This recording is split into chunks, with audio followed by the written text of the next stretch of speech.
Students, ఈరోజు మనము Tally ప్రైమ్లో multi currency ఎలా వేయాలి అంటే ఒక్కో కంట్రీలో ఒక్కో కరెన్సీ అనేది ఉంటుంది. అంటే వాల్యూస్ కావచ్చు, కరెన్సీ నేమ్ కావచ్చు, మొత్తం డిఫరెంట్గా ఉంటుంది.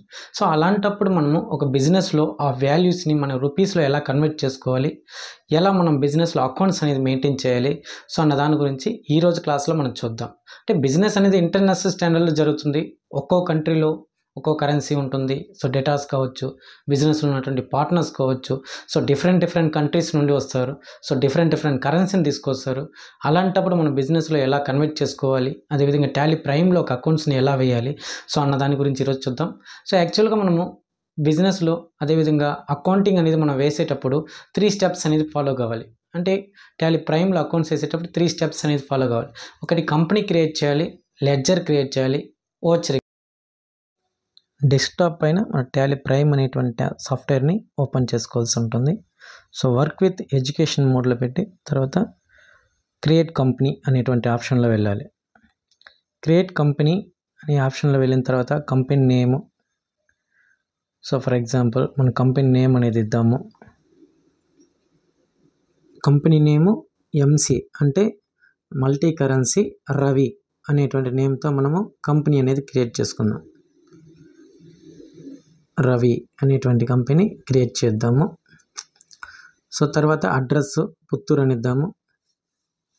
మన స్టేట్ అనేది అడుగుతుంది, state Andhra Pradesh. So next pin code, so next mobile number ఇచ్చి కంపెనీ క్రియేట్ చేద్దాం.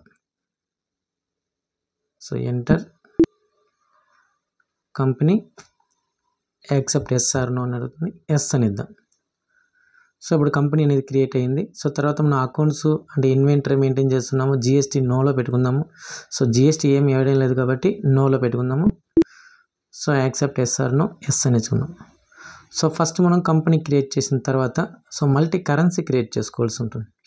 సో కరెన్సీ అనే ఆప్షన్కి వెళ్ళి సో కరెన్సీని క్రియేట్ చేసుకుందాం. సో ఫస్ట్ మనకు డాలర్, సో డాలర్ సింబల్ అనేది ఉంది కాబట్టి డాలర్ సింబల్ ఇద్దాము. So dollar,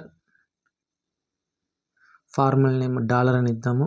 so decimal values, so points తర్వాత 2 వాల్యూస్ రావాలి కాబట్టి డెసిమల్ వాల్యూస్ 2 పెట్టుకుందాము. సో నెక్స్ట్ చూస్తారనుకోండి, సో డాలర్ తర్వాత మనకు ఉండేది సో యూరోస్, ఈ అని ఇచ్చుకుందాం, ఫార్మల్ నేము యూరోస్. సో నెక్స్ట్ మనకు పౌండ్స్, పి అని ఇచ్చి పౌండ్స్ అని క్రియేట్ చేసుకుందాం. సో ఇప్పుడు మనం కంపెనీ క్రియేట్ చేస్తాము, అదేవిధంగా సో కరెన్సీ క్రియేట్ చేస్తాం. సో నెక్స్ట్ ఆ కరెన్సీ వాల్యూస్ని మనం కన్వర్ట్ చేసుకోవాల్సి ఉంటుంది. సో దాన్ని మనము రేట్ ఆఫ్ ఎక్స్చేంజ్ అంటారు. సో డాలర్కి మనము సో ఎంత వాల్యూ ఇచ్చాము ఆ వాల్యూస్ అక్కడ వేసుకోవాలి. 85 రూపీస్ మన రూపీస్లో కన్వర్ట్ చేసుకోవాల్సి ఉంటుంది. So next euros, so euros 97 rupees. Selling and buying price కూడా సేమ్ ఇస్తాం. So next pounds 115 rupees. Okay, ఇప్పుడు రేట్ ఆఫ్ ఎక్స్చేంజ్ కూడా క్రియేట్ చేసేసాము. సో నెక్స్ట్ స్టెప్ ఏం చేయాలంటే సో మా కరెన్సీ క్రియేట్ చేస్తాము, అదేవిధంగా రేట్ ఆఫ్ ఎక్స్చేంజ్ క్రియేట్ చేస్తాం. నెక్స్ట్ లెడ్జర్ క్రియేట్ చేయాలి. సో లెడ్జర్ 1 by 1 క్రియేట్ చేద్దాం. Mister Ravi, so under group చూసారంటే అది capital account. So next Ramesh under group, ఇది కూడా మనకు క్యాపిటల్ అకౌంట్ అవుతుంది. సో నెక్స్ట్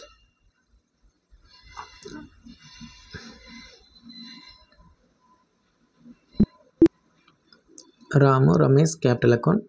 సో నెక్స్ట్ ఉన్నటువంటిది so state by SBI under group, ఇది బ్యాంక్ అకౌంట్ అవుతుంది. So bank account. So next machinery under group, machinery ఏమవుతుంది మనకు ఫిక్స్డ్ అసెట్ అవుతుంది. Machinery fixed asset. Next point donation received, donation. So donation receive చేసుకుంటే మనకి ఏమవుతుంది, మన ప్రాఫిట్ అండ్ లాస్ అకౌంట్లో క్రెడిట్ సైడ్ వేస్తాం కాబట్టి అది indirect incomes, income indirect. Next power bill paid, power bill. ఏమవుతుంది, indirect expenses under group indirect expenses అవుతుంది, indirect expenses.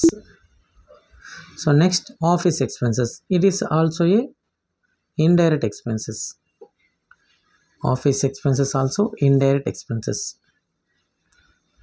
Next salaries paid, wages paid వస్తే మాత్రం మనకు ట్రేడింగ్ అకౌంట్ డెబిట్ సైడ్ వస్తుంది కాబట్టి డైరెక్ట్. సో శాలరీ పెయిడ్ కాబట్టి profit and loss account debit side వస్తుంది కాబట్టి ఇండైరెక్ట్ ఎక్స్పెన్సెస్ అవుతుంది. So next cash withdraw from SBI already ఇచ్చాము. సో నెక్స్ట్ మనకు commission received, so commission. So next Infosys అనేది మనకు సెంట్రల్ క్రియేటర్ అవుతుంది. సో ఇప్పుడు అన్ని ఎంట్రీస్ కూడా మనము ఎంట్రీ చేసాం. కమిషన్ రిసీవ్డ్, కమిషన్ ఏమవుతుంది మనకు ఇండైరెక్ట్ ఇన్కమ్ అవుతుంది, indirect income. Accept yes or no, yes ఇచ్చుకుందాం.